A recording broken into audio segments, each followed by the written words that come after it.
Hello students and welcome back to our YouTube channel Vidyam. मैं हूं Anshita Jindal, a graduate from your dream commerce college SRCC. आज है हमारा day number 8। जहां पर आज हम करने वाले हैं कैलकुलेशन ऑफ नेशनल इनकम वाला चैप्टर, जो कि आपकी मैक्रो इकोनॉमिक्स का चैप्टर नंबर 4 रहेगा। जहां पर हमारे जितने भी ये न्यूमेरिकल टाइप क्वेश्चंस होने वाले हैं, वो सारे न्यूमेरिकल टाइप क्वेश्चंस हम करने वाले हैं। आपका इनकम मेथड, एक्सपेंडिचर मेथड, हर चीज हम करने वाले हैं। And most important questions, previous year questions यहाँ पर मैंने अपने पीडीएफ में डाले हैं, सो दैट ऐसे क्वेश्चन तुम्हें मैं प्रैक्टिस करवा दूं जो बार बार रिपीट हुए हैं पेपर में और इस बार भी होंगे। ठीक है, सो जल्दी से जाके प्रेजेंट लगा दो अपनी कमेंट सेक्शन में। एंड पूरा लेक्चर खत्म करने के बाद डन भी लिख के जाना है कमेंट सेक्शन में। टेलीग्राम पे नोट्स मिलेंगे, व्हाट्सएप चैनल का लिंक है, वहां पर एमसीक्यू मिलेंगे। एंड किसी भी चैप्टर की, किसी भी सब्जेक्ट की डिटेल लेक्चर देखनी है तो नीचे सारी प्लेलिस्ट का लिंक है, उनको सेव कर लो और वो चैप्टर्स को, उन वीडियोस को देखते रहो, सो दैट तुम्हारी प्रॉपर पढ़ाई चलती रहे। ठीक है, मोस्ट इंपॉर्टेंट क्वेश्चन करने जरूरी है, लेकिन उसके लिए पहले चैप्टर आना भी चाहिए, जिसके लिए हमने नीचे वीडियोस डाली है, वो जरूर देखना, वो बहुत हेल्पफुल रहने वाली है। ठीक है, शुरू करते हैं हमारे आज के लेक्चर को। सबसे पहले हमारे पास एक एमसीक्यू टाइप क्वेश्चन है, जिसमें हमें मैचिंग करनी है। हमें बताना है इनमें से कौन सा सही है। A1 सही है, B2, C3 है, D4, चारों में से कौन सा सही है। ठीक है, income from property, income from property, old age pension, इन दोनों का तो कोई भी मेल नहीं बनता है। इनकम फ्रॉम प्रॉपर्टी हम बोलते हैं जो भी हमें रेंट मिलता है, जो भी हमें इंटरेस्ट मिलता है, जो भी हमें रॉयल्टी मिलती है, रेंट हो गया, इंटरेस्ट हो गया, रॉयल्टी हो गया, उसको हम इनकम फ्रॉम प्रॉपर्टी बोलते हैं। Income from entrepreneurship, mixed income, वैसे ये सही लग रहा है। आई थिंक ये 100% करेक्ट नहीं है। देखो, मिक्स्ड इनकम क्या होती है, ऐसे लोगों की इनकम होती है जिनका जो है खुद का बिजनेस होता है। तो उस पर्सपेक्टिव से ये जो है मेरा करेक्ट आंसर बनेगा। तो ये वाला जो है उस पर्सपेक्टिव से मेरा करेक्ट आंसर बनेगा। बट यूजुअली हम इनकम फ्रॉम एंटरप्रेन्योरशिप, ये स्पेसिफिक टर्म जो है यूजुअली हम यूज करते हैं प्रॉफिट के लिए। ठीक है, हमारे पास 4 फैक्टर्स ऑफ प्रोडक्शन होते हैं ना, land, labour, capital, entrepreneur. Labour की जो वेजेस होती हैं वो कॉम्पनसेशन ऑफ एम्प्लॉइज में आती है। लैंड का जो रेंट होता है और कैपिटल का जो इंटरेस्ट होता है, ये हमारे इनकम फ्रॉम प्रॉपर्टी में आते हैं। और जो मेरा एंटरप्रेन्योर का प्रॉफिट होता है, उसको मैं यूजुअली इनकम फ्रॉम एंटरप्रेन्योरशिप बोलती हूँ। ठीक है, ये एग्जैक्ट टर्म्स हम यूज करते हैं। लेकिन अगर मैं मिक्स्ड इनकम की बात करूँ तो मिक्स्ड इनकम का भी मतलब यही होता है कि उन लोगों की इनकम जो लोग अपने बिजनेस कर रहे हैं। ठीक है, सो उस कायदे से ये सही बनता है। प्रॉफिट रेंट फ्री, नो, ये प्रॉफिट नहीं हुआ। वी ऑब्वियसली अंडरस्टैंड प्रॉफिट का ये मतलब नहीं है। Compensation of employees, interest from capital, obviously इसका भी कोई मेल नहीं बनता है। सो B2 ही हमारा आंसर होने वाला है। ठीक है, बट आई थिंक इस ऑप्शन को भी हम बेटर लिख सकते थे, मिक्स्ड इनकम का कोई और नाम लिख सकते थे। ठीक है, but anyways that's the best possible option. Higher GDP always means higher per capita availability of goods. Defend और refute the given statement as the index of welfare. अब ये जो इंडेक्स ऑफ वेलफेयर वाली बात है ना बेटा, ये जो है बहुत ज्यादा इंपॉर्टेंट क्वेश्चन है। इस चैप्टर में से थ्योरी का क्वेश्चन आता है वेलफेयर के बारे में, जो तुम हमेशा इग्नोर कर जाते हो। तुम्हें लगता है कि सिर्फ न्यूमेरिकल आएगा, नहीं भैया। इस चैप्टर के एंड में ना चैप्टर के एंड में लिखा हुआ है बेटा कि ना जीडीपी जो है वो वेलफेयर का सही इंडेक्स नहीं होती है। इनफैक्ट इस चैप्टर में जहां हम रियल नॉमिनल जीडीपी वाला कॉन्सेप्ट पढ़ते हैं, वहां पर भी हम पढ़ते हैं कि जो जीडीपी है ना, वो हमें सिर्फ इतना बताती है कि गुड्स एंड सर्विसेज की जीडीपी जो है वो ये बताती है जितने भी हमारी गुड्स है उनका कितना प्रोडक्शन एक साल में हुआ है। वो ये नहीं बताती है कि हमारे देश के लोगों का वेलफेयर कितना बड़ा है। So higher GDP always mean higher per capita availability of goods, ये गलत है। मतलब कि बोला जा रहा है कि अगर जीडीपी बढ़ गई, इसका मतलब है गुड्स एंड सर्विसेज की जो प्रोडक्शन है ना, यूनिट्स प्रोड्यूस्ड है, वो बढ़ गए। इसका बेसिकली ये मतलब होता है जीडीपी का, ग्रॉस डोमेस्टिक प्रोडक्ट ही तो होता है, मतलब प्रोडक्शन बढ़ गई। क्या इसका ये मतलब है कि हमारे देश में जितने भी लोग रहते हैं उन सब के लिए अब ज्यादा प्रोडक्शन है? क्या इसका ये मतलब है कि अब पर पर्सन ज्यादा सामान अवेलेबल है? ऐसा नहीं है। क्यों नहीं है? क्योंकि जीडीपी ये बोल रही है प्रोडक्शन बढ़ गई। जीडीपी ये तो बता ही नहीं रही कि एक साल में पॉपुलेशन कितनी बढ़ी। मान लो एक साल में पॉपुलेशन बढ़ी है 10%, जीडीपी बढ़ी है 4%।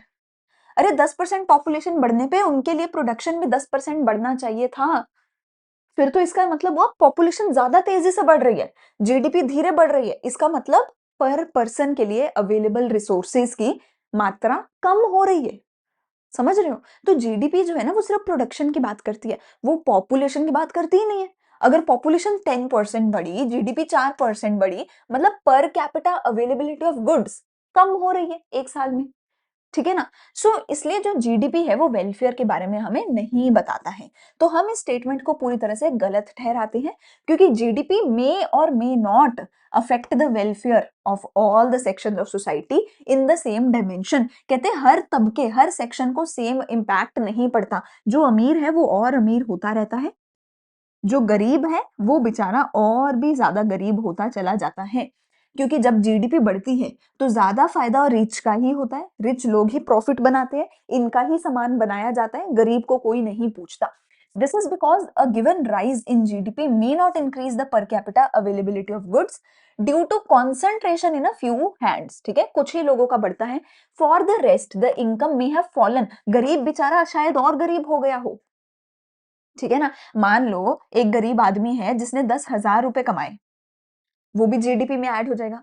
ठीक है, एक अकेला अंबानी है, एक अकेले अंबानी ने 100 करोड़ रुपए कमाए, वो भी जीडीपी में ऐड होगा। और एक पूरे गांव के लोगों ने मिलकर 1 करोड़ रुपए नहीं कमाया, ठीक है ना? वो जीडीपी ये थोड़ी बताएगी कि 100 करोड़ अंबानी ने कमाया या ये 100 करोड़ गरीबों ने कमाया, ये नहीं बताएगी। जीडीपी बता देगी कि भैया इतना पैसा कमाया गया, इतना सामान बनाया गया।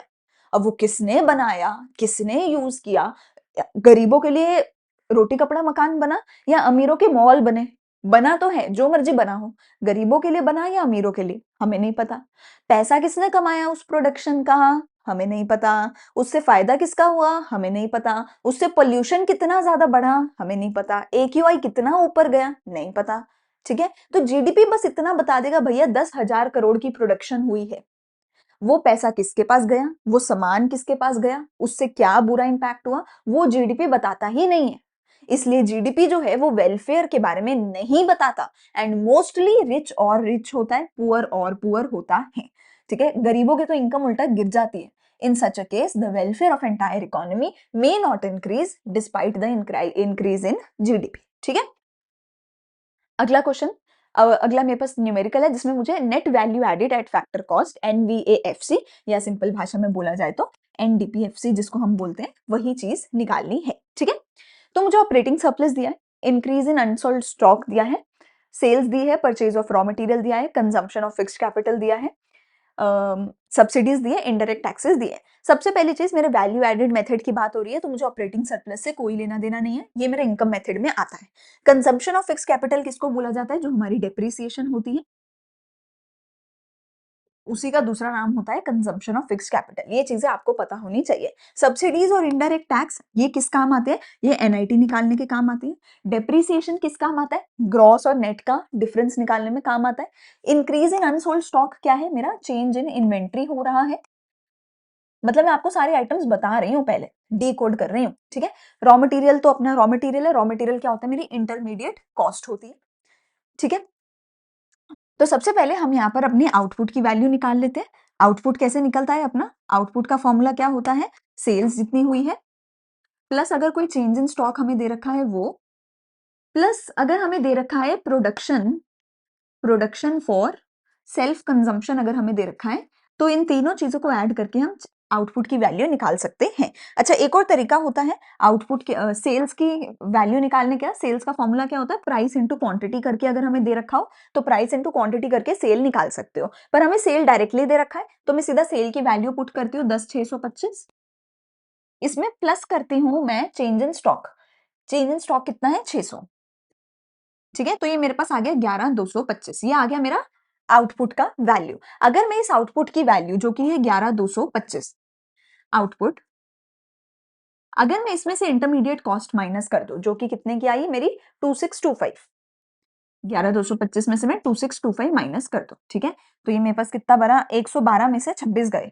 ठीक है, 112 में से अगर 20 गए तो 102, 92, 92 में से 6 और गए तो ये बचा 86, 8600। ये मेरा आ गया जीडीपी एमपी या फिर जीवीए एमपी या फिर वैल्यू एडेड।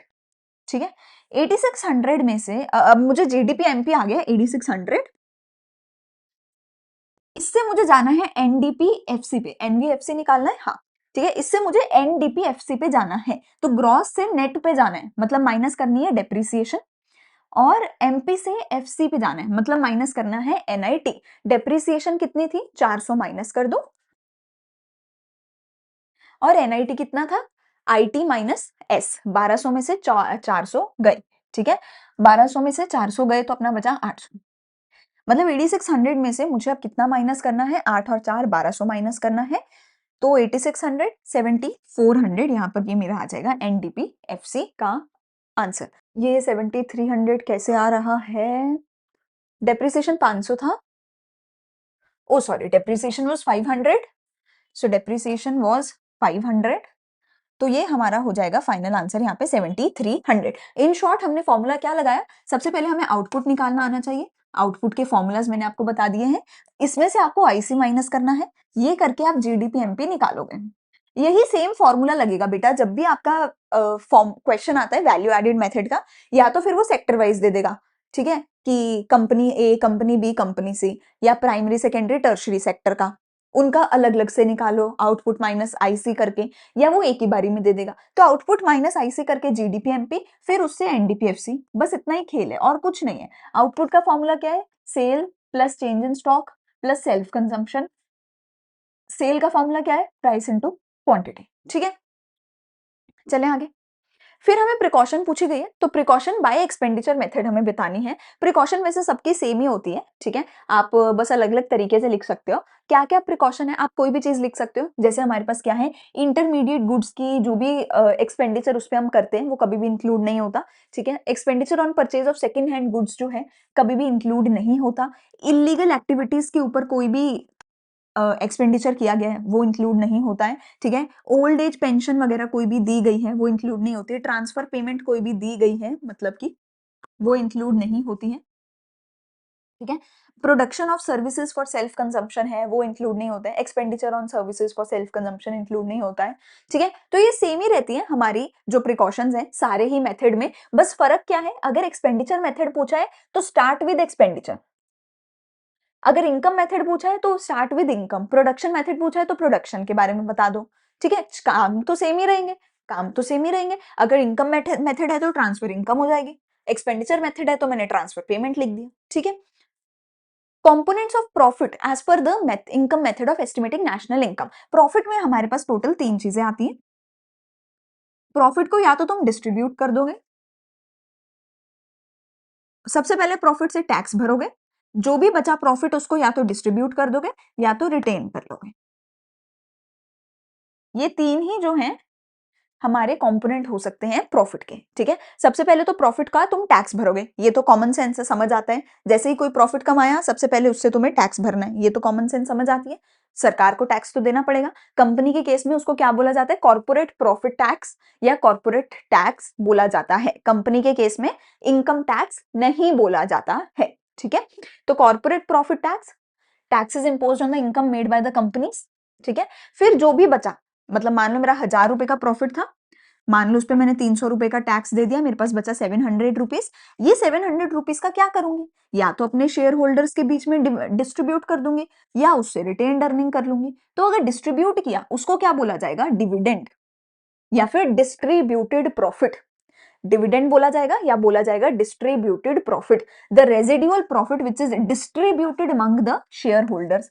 अगर शेयर होल्डर्स को नहीं बांटा तो उससे रिटेन्ड अर्निंग कर लूंगी। रिटेन्ड अर्निंग का ही दूसरा नाम होता है अनडिस्ट्रीब्यूटेड प्रॉफिट, ठीक है। So it is a part of profit earned by the company which are not distributed among the factors of production या among the shareholders, ठीक है। तो या तो प्रॉफिट का टैक्स तो देना ही है, उसके बाद या तो डिस्ट्रीब्यूट कर दोगे तो डिविडेंड, नहीं डिस्ट्रीब्यूट करोगे तो रिटेन्ड अर्निंग। ये 3 क्या हो गए, प्रॉफिट के हिस्सेदार हो गए जी। अगला सेट 2 देखते हैं। तो यहाँ पे मैंने ओवरऑल पिछले 4-5 सालों के जो है पीवाईक्यूज इकट्ठे करके आपके लिए क्वेश्चंस डाले हैं, ठीक है। तो मैं अलग अलग सेट वाइज जो है उनको डिफरेंशिएट करके लिखती हूँ, सो दैट मैं खुद पर्टिकुलरली समझ पाऊं कि कौन से सेट से कौन सा क्वेश्चन मैंने उठाया है, ठीक है। वैल्यू एडिशन का फॉर्मूला क्या है, वैल्यू एडिड का फॉर्मूला तो मैंने अभी बताया, आउटपुट माइनस इंटरमीडिएट कंजम्पशन। तो यहाँ पे आएगा वैल्यू ऑफ आउटपुट, या फिर आउटपुट का ही फॉर्मूला क्या होता है, सेल्स, सेल्स प्लस होता है, सेल्स माइनस नहीं होता, sales plus change in stock होता है, ठीक है। तो यहाँ पे आंसर तो सिर्फ हमारा नंबर 3 वाला बन रहा है, value of output minus intermediate consumption. Answer क्या बनता है? आंसर बनता है 3 एंड 4। फोर्थ क्या है? Number of units produced into price per unit. हाँ ठीक है, ये भी बनता है। हमने कितने यूनिट्स प्रोड्यूस करे हैं, टोटल नंबर ऑफ यूनिट्स जो हमने प्रोड्यूस करे हैं multiply by price per unit, ये भी हमारे आउटपुट का फॉर्मूला बन जाएगा। ठीक है, टोटल जितने भी यूनिट्स हमने प्रोड्यूस करे हैं, नॉट टोटल जितने यूनिट सेल करें, टोटल जितने भी यूनिट्स प्रोड्यूस करें। अगर मैंने 1000 यूनिट प्रोड्यूस करे हैं, चाहे उसमें से 600 सेल करें, 400 इन्वेंट्री में पड़े हैं, कोई फर्क नहीं पड़ता। 1000 के 1000 प्रोड्यूस करे, उसका मैंने रेट लगा के टोटल उसको अपने आउटपुट में डाल दिया, जो भी बनेगा रेट वो आउटपुट में डाल दिया। So value of output value of output का फॉर्मूला क्या क्या होगा? Sales plus change in stock plus production for self consumption. या तो ये फॉर्मूला हो सकता है, यहाँ पे माइनस था तो ये नहीं हो सकता। यहाँ पे है डोमेस्टिक सेल, अगर डोमेस्टिक सेल दे रखी है तो आपको साथ में एक्सपोर्ट भी ऐड करना पड़ेगा, साथ में चेंज इन स्टॉक भी ऐड करना पड़ेगा, साथ में वही सेल्फ कंजम्पशन वाला भी ऐड करना पड़ेगा। अगर डोमेस्टिक सेल है तो इसके साथ एक्सपोर्ट भी ऐड करना है। ठीक है, अगर सिर्फ सेल है तो एक्सपोर्ट ऐड नहीं करना है, क्योंकि इसका मतलब पूरी सेल है। ठीक है, sales plus change in stock, तो ये भी ऑप्शन गलत हो गई, ये तो आधी थी। वैल्यू ऑफ आउटपुट, इसका फॉर्मूला और क्या हो सकता है? Number of units multiply price per unit. So 3 and 4 मेरे आंसर हैं। ठीक है, अगला, अब ये है एक्सपेंडिचर मेथड का फॉर्मूला। एक्सपेंडिचर मेथड क्या होता है? सी प्लस जी प्लस आई प्लस एक्स माइनस एम। ठीक है, तो सी क्या है? सी क्या है? सी क्या है? Private final consumption expenditure 2000। अरे निकालना क्या है? नेशनल इनकम निकालनी है हमें, एनएनपीएफसी निकालना है। ठीक है, ये सब कुछ करके हमारा निकलेगा जीडीपीएमपी, उसके बाद एनएनपीएफसी निकालेंगे। Government final consumption 1500। Gross domestic fixed capital formation है 1000। अगर फिक्स्ड कैपिटल फॉर्मेशन दे रखी है तो हमें इन्वेंट्री भी ऐड करनी है, चेंज इन स्टॉक भी हमें ऐड करना है। एडिशन टू स्टॉक है तो इसको प्लस करेंगे, रिडक्शन इन स्टॉक होता तो माइनस करते, प्लस एक्सपोर्ट, नेट एक्सपोर्ट है 700। ठीक है, ये सब कुछ कर लो तो आपका जीडीपी एमपी आ जाएगा। तो ये हो गया 2000, 3000, 4000, 4900, 5000, 5600। ये आ गया आपका जीडीपी एमपी। ठीक है, हमें जीडीपी एमपी से जाना है एनडीपीएफसी पे, तो डेप्रिसिएशन माइनस होगा, एनआईटी माइनस होगा। ये था 5600 minus depreciation, consumption of fix capital 50, NIT 200, तो माइनस 50 माइनस 200, तो 54 हो गया, 53, 50 जीडीपी एमपी से एनडीपी एफसी पे, अच्छा सॉरी एनएनपीएफसी पे जाना है। हाँ सॉरी, मैंने एनडीपीएफसी लिख दिया, एनएनपीएफसी पे जाना है ना। हाँ, तो ये हमारा आ रहा है 535350, और हमें कहाँ जाना है? डीपी से एनपी पे जाना है, तो मेरा एनएफआईए ऐड होगा, एनएफआईए 100 रुपए ऐड होगा, प्लस 100 रुपए एनएफआईए के ऐड होंगे, तो 5450 आंसर आ जाएगा। अब देख लो, मैं थोड़ा सा तुम्हें समझा देती हूँ एक बार। सी प्लस आई प्लस जी प्लस एक्स माइनस एम, ये मेरा होता है फॉर्मूला। इस फॉर्मूला से क्या निकल के आता है? GDP MP under the expenditure method. C का यूजली वही आएगा, प्राइवेट फाइनल कंजम्पशन। जी का भी वही आएगा, गवर्नमेंट फाइनल कंजम्पशन। ये आएगा net export, export minus import दे रखा होगा, या नेट एक्सपोर्ट दे रखा होगा। प्रॉब्लम आती है सारी आई की। आई का हमारा फुल फॉर्म क्या होती है? इन्वेस्टमेंट।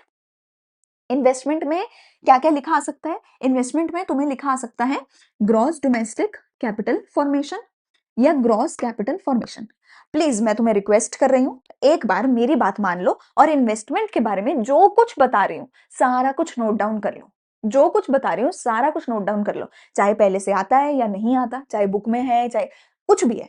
आंख बंद करो, मेरे पे भरोसा करो, और जो कुछ बता रही हूँ लिख लो। मैं पूरा पूरा नहीं लिख रही, मैं बोल रही हूँ, तुम पूरी फुल फॉर्म लिखो।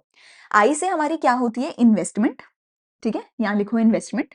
इन्वेस्टमेंट के बारे में क्या क्या इसके नाम लिखे आ सकते हैं? या तो लिखा आ सकते हैं ग्रॉस डोमेस्टिक कैपिटल फॉर्मेशन, पूरा नाम लिखो, या फिर डोमेस्टिक ना भी लिखा हो, ग्रॉस कैपिटल फॉर्मेशन लिखा आ सकता है।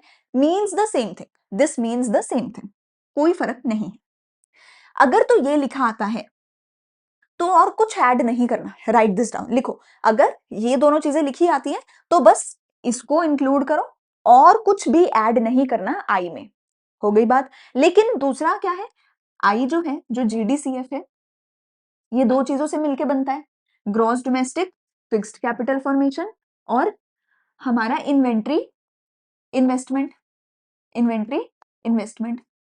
ठीक है, तो अगर तो जीडीसीएफ लिखा है तो इन दोनों को अलग से ऐड नहीं करना। अगर जीडीसीएफ नहीं लिखा, अगर GDFCF gross domestic fixed capital formation दिया है, जैसे कि अपने केस में gross domestic fixed capital formation दिया था, तो मैं इन्वेंट्री को भी साथ में मैंने ऐड करा है। ये हुआ स्टेप नंबर 2, मतलब मुश्किल बढ़ता जा रहा है, लेवल बढ़ता जा रहा है। लेवल 1 क्या था, सिंपल, ये दे दिया, कुछ और नहीं सोचना, अकेला ये ऐड करो। लेवल 2 क्या होगा, ये दोनों अलग अलग दिए हैं, दोनों अलग अलग ऐड करने पड़ेंगे। अच्छा, इसी में अगर ग्रॉस फिक्स्ड कैपिटल फॉर्मेशन लिखा है, डोमेस्टिक नहीं लिखा, तो एक ही बात है, एक ही बात है, कोई दिक्कत वाली बात नहीं है। अब आएगी लेवल 3, मुश्किल ताकि लेवल नंबर 3 आएगा। अब लेवल नंबर 3 क्या आएगा कि इन्वेस्टमेंट को ग्रॉस नहीं लिखा, ग्रॉस नहीं लिखा, ग्रॉस की जगह क्या लिखा है, नेट। ग्रॉस की जगह क्या लिखा है, नेट डोमेस्टिक कैपिटल फॉर्मेशन। तो अगर वर्ड लिखा है नेट, तो इसमें साथ में डेप्रिसिएशन भी ऐड करनी है। अगर वर्ड लिखा है नेट, तो साथ में डेप्रिसिएशन भी ऐड करनी है ताकि ये ग्रॉस बन जाए। ठीक है, अगर दे रखा है net domestic fixed capital formation, तो क्या करोगे, मतलब इन्वेंट्री इन्वेस्टमेंट भी ऐड करनी है ना, क्योंकि फिक्स्ड है ना, और डेप्रिसिएशन तो ऐड करना ही करना है।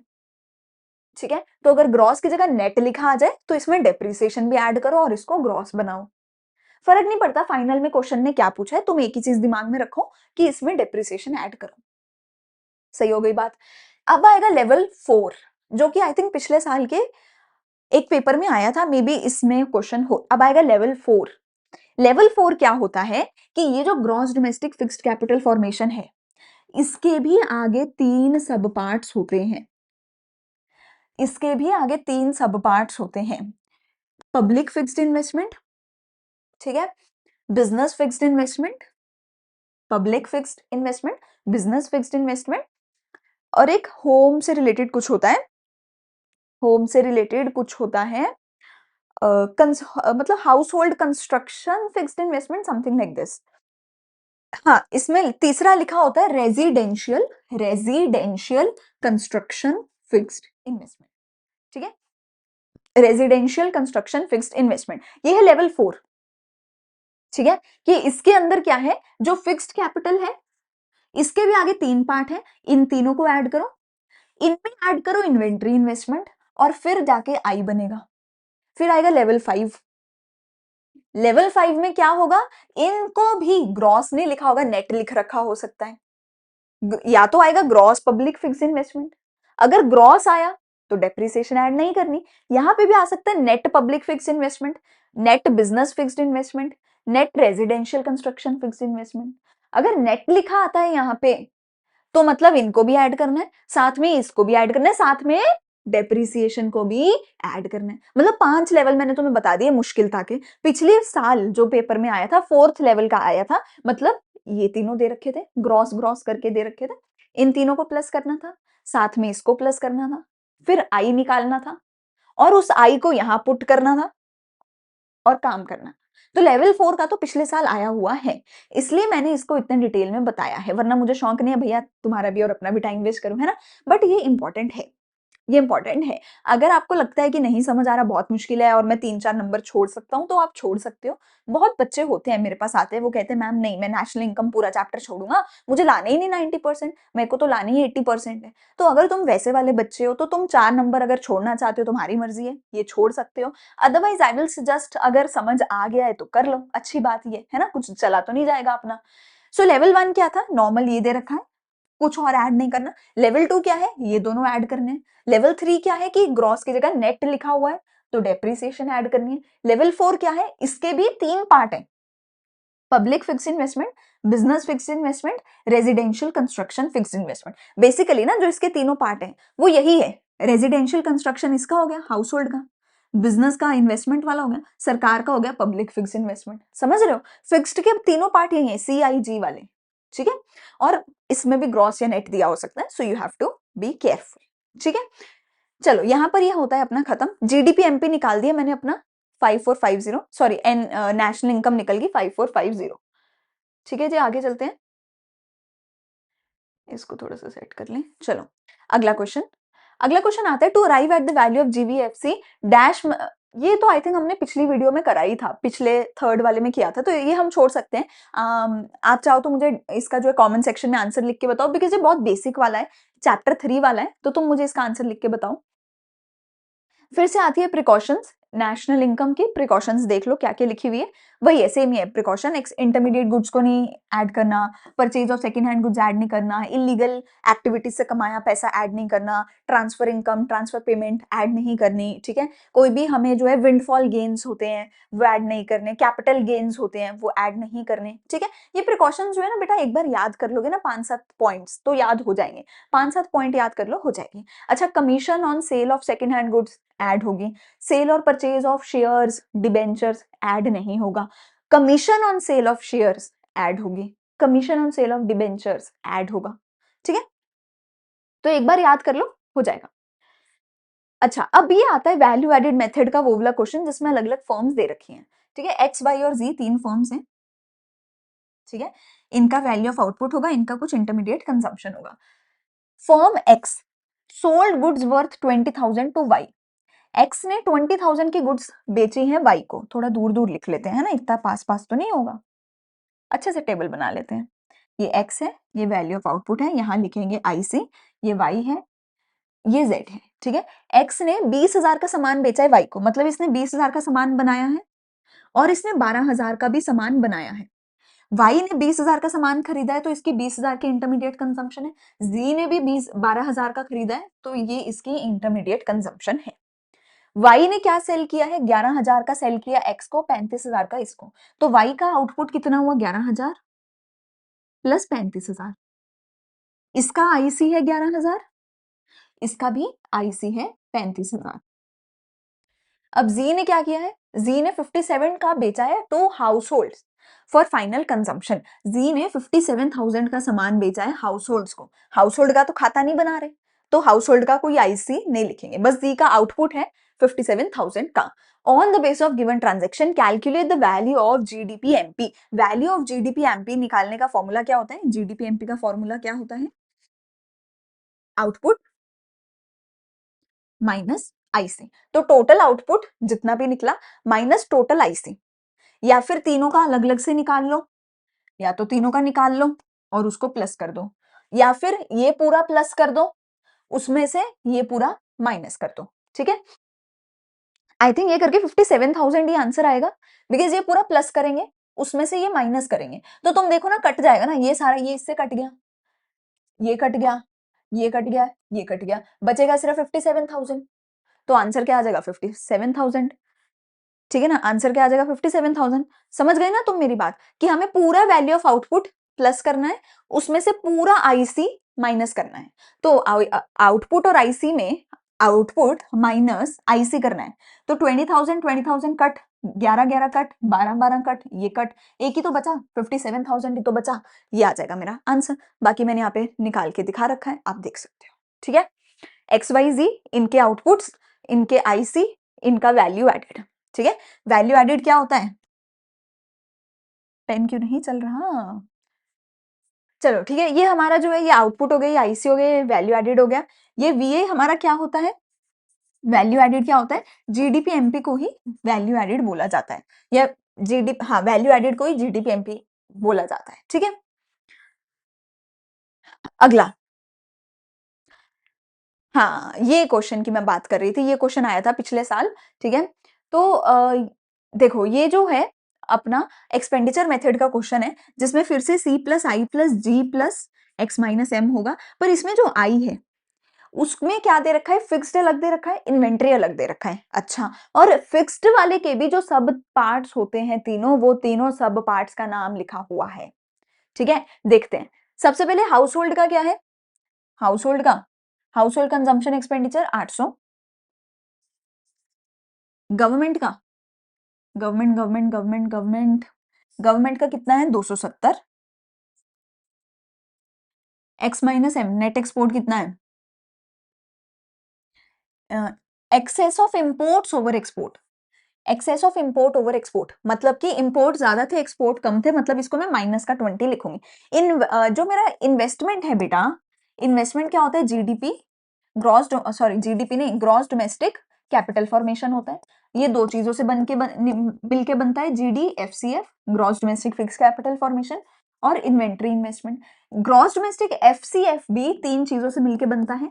वो तीनों चीजें क्या है, gross public fixed investment, residential construction और बिजनेस फिक्स्ड इन्वेस्टमेंट, यानी कि 150 प्लस 120 प्लस 130, ठीक है, 150 प्लस 120 प्लस 130, इन तीनों को मिला के क्या बनेगा, जीडीएफसीएफ बनेगा।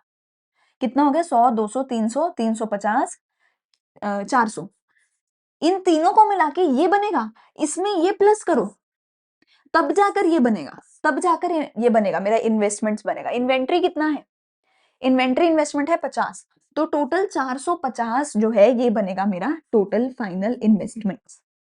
समझ गए। अगला इन्वेंट्री इन्वेस्टमेंट भी यूज कर लिया, ये सारा यूज हो चुका है यहां तक। निकालना क्या है, नेशनल इनकम निकालना है। तो ये मेरा आ गया जीडीपी एमपी, निकालो जीडीपी एमपी कितना आया, 800 और 400 1200, 1200 में 200 गए, 1200 में 200 ऐड हुए, 1400, 1400, 1470, उसमें से 20 माइनस हुए 1450, ये होएगा अपना 1500 जो है जीडीपी एमपी आ गया मेरा। ठीक है, 1500 जो है मेरा जीडीपी एमपी आ गया। इसमें से माइनस करो डेप्रिसिएशन एनआईटी, प्लस करो एनएफआईए। माइनस होगा डेप्रिसिएशन 40 और 20, माइनस होगा 60 प्लस होगा ये माइनस का 25, माइनस 20 माइनस 40 प्लस होगा माइनस का 25। ठीक है, तो ये भी माइनस ही होगा, 40 50 60 70 80 85 माइनस कर दें तो 1500 में से 80 गए, 1420 1415 है ना, ये अपना आंसर आ जाएगा। ठीक है, ठीक है, ये 1500 में से 85 माइनस करने हैं अपने को इन शॉर्ट, तो ये 1415 आंसर आ जाएगा। अगला, ये भी मैंने पिछली क्लास में कराया था, बहुत बेसिक क्वेश्चन है, तुम मुझे बताओ कमेंट सेक्शन में इसका आंसर, मैं नहीं बताने वाली हूँ, लेक्चर 3 में हमने ये किया था। अब स्टेप्स बताने हैं नेशनल इनकम को कैलकुलेट करने के अंडर द इनकम मेथड। ये स्टेप्स वाला क्वेश्चन जो है बेटा आपको हमेशा और में आएगा, ऐसा नहीं है कि सीधा अकेला ही ये आ जाएगा। न्यूमेरिकल के और में या तो स्टेप्स आएंगे या तो प्रिकॉशन आएगी। ठीक है, तो आप अगर चाहो तो करके जा सकते हो, कोई भी 4-5 प्रिकॉशन याद कर लो, न्यूमेरिकल से बच जाओगे, या फिर कोई भी ऐसा जो है स्टेप्स को एक बार रीड कर जाओ तो न्यूमेरिकल से बच सकते हो। ठीक है, तो स्टेप्स जो है बहुत सिंपल होते हैं।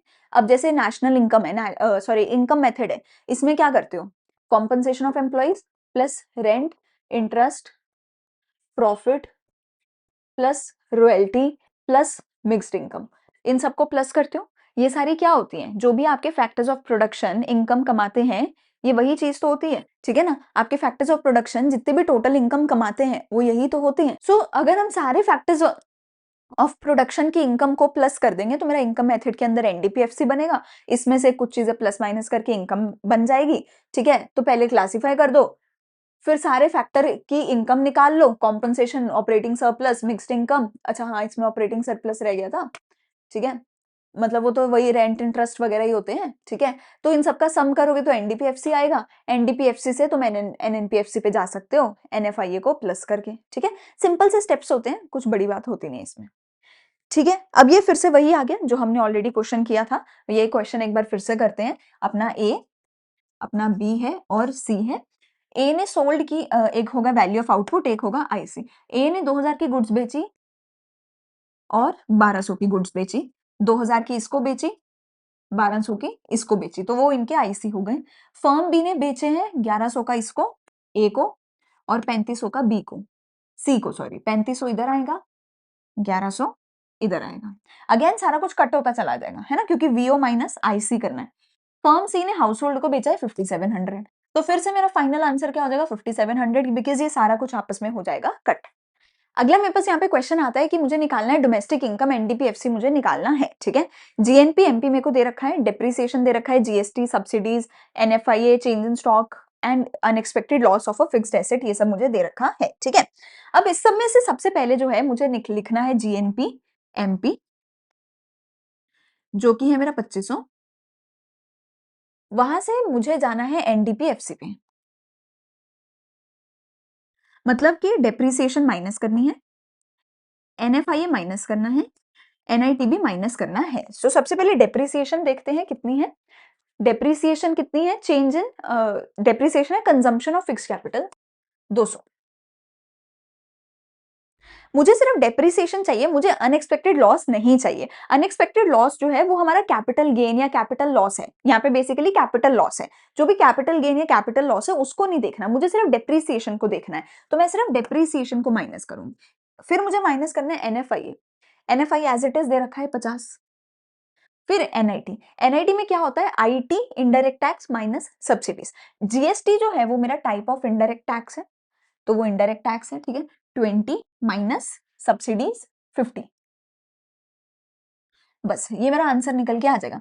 2500 में से 200 गए, 2300, 50 और माइनस करा तो 2250, और उसमें से 30 माइनस किया 2220, सॉरी उसमें 30 प्लस किया, हाँ माइनस माइनस ये प्लस हो जाएगा तो ये 2280, ठीक है। 30 उसमें प्लस किया तो 2280, ये मेरा आंसर आ जाएगा, ठीक है जी। NFIA डिफाइन करो और उसके कंपोनेंट्स बताओ। ये हमने पिछली वीडियो में करा था, अगेन ये मैंने पिछले लेक्चर नंबर 3 में आपको करवाया था, तो ये हम स्किप कर रहे हैं।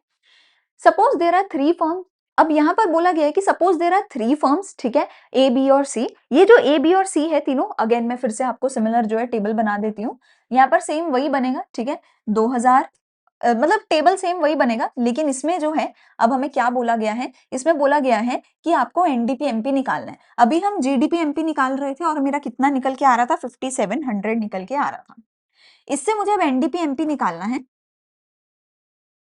ठीक है। मुझे दे रखा है कि डेप्रिसिएशन है 120, तो बस बेसिकली मेरे को क्या करनी है? माइनस करनी है डेप्रिसिएशन 120 की, जो कि मेरा कितना आ जाएगा? 5600 माइनस करना है 20 और 5580, ठीक है, ठीक है।